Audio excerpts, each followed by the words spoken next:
Good afternoon. We're here at the oldest Colonial Tavern in the state of New Jersey, the Sign of the Key, circa 1669, which means it's also celebrating its 350th anniversary. And we're here with Gregg Perry, Curator, to explore more about what Colonial Tavern life may have been like. And we've received a number of questions from his followers, and we'll start with Adam, who is asking what kind of food may have been served. What kind of food would have been served? Well, the food varied depending upon the year of the tavern. Such as the Sign of the Key here, it would have been very basic. There would have been primarily one entree per day. I mean, it could be mutton, could be quail, it could be pheasant, could be a pig, could be pork. So chicken, whatever the fare of the day, but there was only one choice of meal. And essentially, you'd come in the tavern, and probably the equivalent of a nickel, you could in this tavern in 1669, at its inception, you could get a drink and the entree of the day, and spend the night upstairs, and have your horse boarded and fed outside. So, as taverns progressed along, if we move ahead into the 18th century, obviously not in this tavern, but in taverns in Philadelphia and New York City. They were la poche de la poche. You would have had the best cuisine going, and also there would have been quite the ethnic breakdown at that point once we hit the mid-18th century. And as far as foods would have been supplied to that tavern, a choice of maybe 5 or 6 entrees total. But nevertheless, entrees would have been geared toward the social class who was attending that tavern at that point in the cities. Great, thank you. And Cynthia is asking, what was the age and condition of this tavern when you first got it? This tavern, we use the word probably deplorable, but you could not see it on the outside, because this tavern, dating 1669, is joined to the Samuel Shiver's house in 1724. There's always the deception. We've had individuals here who have actually named this property for its placards on the front, and they're totally wrong. Unfortunately, there's individuals out there that just go to the internet looking for information. So they're totally erudite. My advice to them is they need to get their hands dirty and get some dexterity in the hands and put it where their mouth is. So once you take the siding off of this house and you strip down some of the plaster on the inside, you can see the degradation of the timber framing. But this is white oak. White oak is very pest resistant, insect resistant, rot resistant. So it's what was one of the steadfast timbers of the 17th and 19th century. So hence, once inside the walls, you could see where there was rot here and there. And that we could soldier or we could sister in the appropriate repairs and restorations needed to put the house or its very early 17th century skeleton back in order. Beyond that, the floorboards in this particular tavern were taken up, and they were hidden in the basement, and they were full of dirt and grime, and you can imagine. So it's extensive cleaning and sanding, and unfortunately we have to use a dirty word, refinishing, but there was no choice. These timbers were that far gone, but not from a rot standpoint. And to my left here was the cage bar. The cage bar was totally disassembled, put into a crate for a number of years, and kept in the basement in the same condition. Things have to be cleaned, hand planed down before they can be put back up. In the same token, the entry door, which would have been facing the Delaware Memorial Bridge of this particular tavern, was encased in a lead sleeve, and it is in excellent condition. And that's about it, but just a lot of cleaning, a little bit of painting. But we must remember, in this tavern, in 1669 to 1700, there was virtually no paint in here. So it would have achieved its paint somewhere past probably 1710, 1730, or 40. Paint was way too expensive. For instance, even to paint the outside of this dwelling would have cost 3 to 4 times to build it. So that's where we stand with the condition. But the condition now is totally restored, and we're going to be waiting for a new roof, possibly late summer, of the same hand-split cedar shake variety.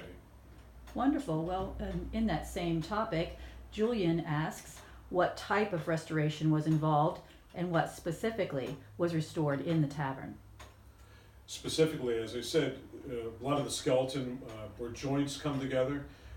A lot of joints, or some joints, were actually put together with actually some glue, and like a peg may be pounded in and glued in.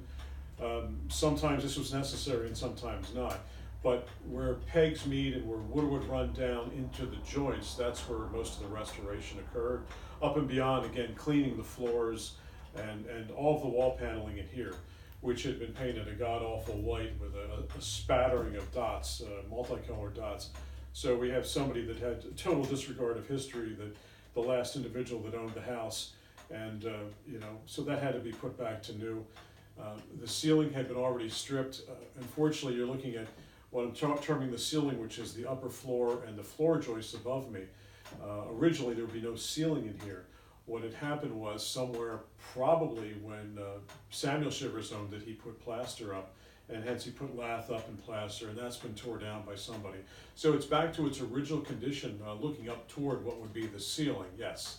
And you can see remnants of plaster and such in the nooks and crannies of the timbers. But you can see these are original hand-hewn timbers, and there's a lot of labeling here when this dwelling was disassembled, where it was sitting at Route 40, Route 45, and brought here. And again, that leads us into the next question. Bill says, I understand the tavern was moved from its original location. Could you explain more about that?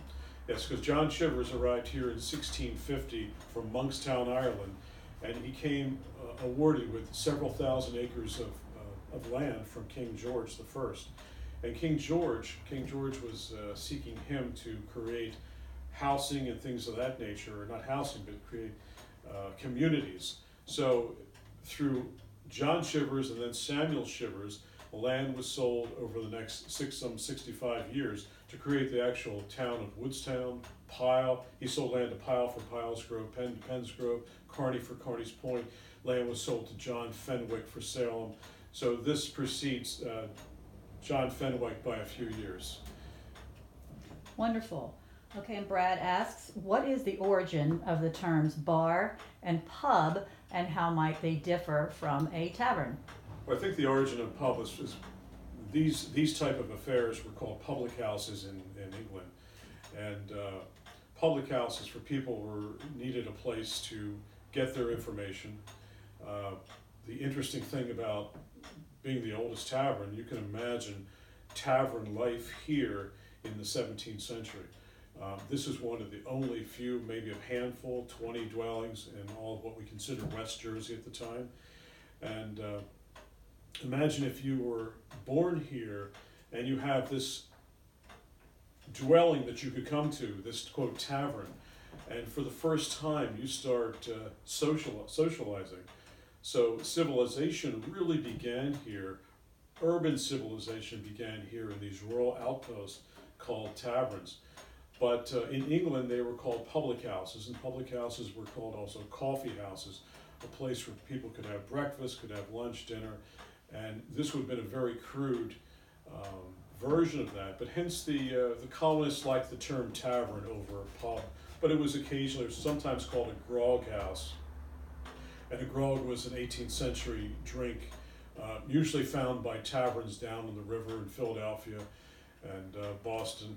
It was very low-end rum that was thinned out with like a lemon juice. Interesting. And Alice is asking, which genders and ethnicities would we see in colonial taverns? But let me just finish the last part of the last question, I'm sorry. Where the term bar come from. So in colonial America, the most sought-after commodity would have been alcohol. And so just imagine you had a person who owns this establishment. He or she has to do business dealings outside. You have a room full of patrons, which would only have been 6, 7, 8, 9 patrons, and they have to leave to the front of the dwelling. They would close this bar, and this bar could lift out, and these bars would have been latched and locked. There's a large period lock here to keep out any thieves, whether it be throughout the night or actually patrons sitting here, because alcohol was the thing. I mean, there was no drinking of water because of all the impurities that it contained. Everyone would get sick when they drank water. So even young babies were drinking beer. So hence alcohol or hard cider, which would have been, in that time, would have been rum, hard cider or ale. Most of it would have been produced here. Everything was locked up by these cages or bars, and today they're called colonial cage bars. So hence the term bar has taken on the aurora of a tavern, but really not used back then. I've heard some local comments from people quite not in the know. They think the word bar originated from like a brass bar you'd put your feet on. Not so. And I'm sorry, can we go back to that question again? Absolutely. Alice is asking, which genders and ethnicities would we find in colonial taverns? Well, Alice, that varies over the life and duration of taverns in the colonies. In the beginning, in the very beginning, in this tavern, you would have been seated by Native Americans. Actually, John Shivers was working with the Native Americans right from the start. When this dwelling was moved here in 1724, he hired 2 Native Americans and 2 oxen to drag this on a sled, 2 miles, and assemble it here. But yet, you would have had Native Americans actually working and cooking here for the owner of the tavern. So you would have had Native Americans, maybe a free slave or 2 here, and quote, white America would have been here at that point. But as we proceeded 1700, 1710, 20, racism began to grow rampant. You would have never seen past 1720 a Native American or a free slave in here, never at all. And as we, maybe we'll touch on this later, but as we get further into the 18th century, the women play into this, because in the beginning, women were actually here operating taverns, but they would have been allowed in these type of rural establishments in the beginning. But as we move deeper into the 18th century, women would slowly be pushed out as far as patrons go, but possibly they would be owners or operators of the taverns. And the crazy, as life goes around a circle, when we get to Victorian times, taverns were still, well, we have taverns today, but taverns were still very prominent in Victorian times. Women were banned. So let's push ahead to maybe 1860, 1855, women were not allowed in taverns. So not allowed to own a tavern, not allowed to be in a tavern. So, the age of Victorian, so there you go. Very interesting, Greg. Now Spencer is asking, was liquor and the ability to operate taverns regulated by the government? When this tavern came to be, John Shivers built it. He copied a public house that he'd seen in London. And at this point, and just a little bit of background about John Shivers, his interest, but having all this land by the King of England, what he wanted to do, he wanted a venue to sell his land. So being on a popular outpost like this, one of the first outposts in New Jersey, so if you consider that Salem had, ships of the day coming in at this point, where this tavern was originally located, it would have received a lot of traffic coming through. Some prominent, some non-prominent, some very low-end people, but a great mix of people coming by wanting to know where could you buy land. So John Shivers has the answer. I have the land from the king. So it was a good thing, and it really aided and abetted expansion, because remember, this was here well before Philadelphia was here. So these urban colonial tavern outposts laid down the roots, but yes, there was no government regulation. Regulation started coming in when the Quakers started coming in, maybe 10, 15 years, although they were coming with the time of John Fenwick, yes, but we had hordes of Quakers coming 10, 15 years after John Shivers came here, and the Quakers were very entrepreneurial people, as were the Puritans in New England, and they both had this attitude that we like to make a lot of money, but we like to project ourselves as not using alcohol. So the Quakers came in and they helped to set up a lot of the local governments in these local hamlets and towns, and they put forth legislation to regulate these taverns. So you had to buy a license essentially from the Quakers, who were running the local governments every year. And it was, these agreements were based on different things. Sometimes it was based on the amount of alcohol you sold, alcohol consumption, the type of food you sold, was individuals sleeping in your establishment and things like this. But when we pushed into the 18th century, say in Philadelphia, New York, Boston, Charleston, the government really stepped in. So as our fledgling government in our major cities, they started promoting tavern life, and they started promoting building taverns because the government saw dollar signs in its eyes. So it no longer was the Quakers and the Puritans, but yet the Quakers and the Puritans, I may add, throughout the history of colonial tavern life, proclaimed, we don't drink and alcohol isn't as bad, but they don't care if you get drunk. It's almost like it reminds us of like the state of Pennsylvania today. They have liquor stores they can sell to everybody, but yet if you get stopped by the police and you have some liquor on your breath, you're in trouble. So why should our government be propagating this? So Very good. And that once again leads us into our next question from Lily. Was there excessive drunkenness and other vices found in tavern life?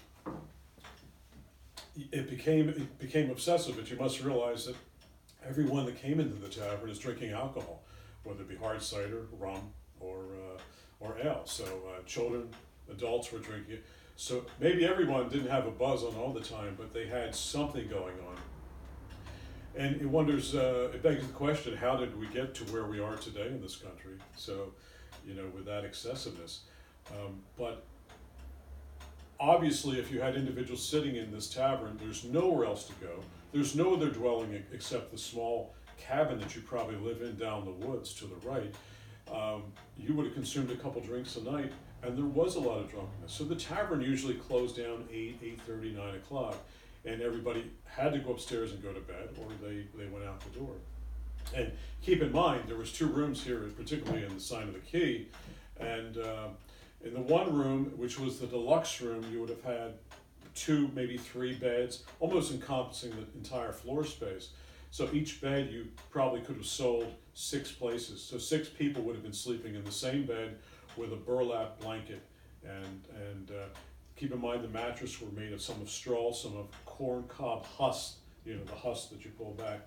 And in the other room, the lower end room, the economy room, you would have been sleeping on the floor with a burlap bag, or burlap blanket rather.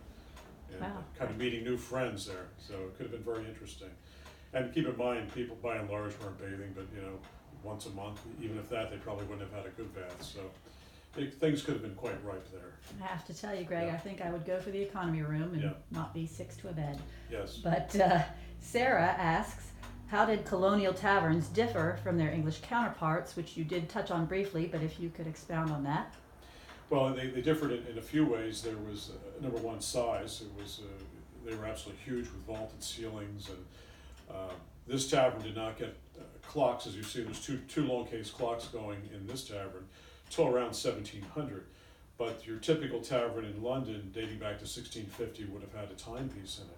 And the timepiece was pivotal because no one had a clock, no one had a watch, no one had a sundial, no one knew what time it was. So that's one reason to go to the tavern. Otherwise, socialization, drinking, eating.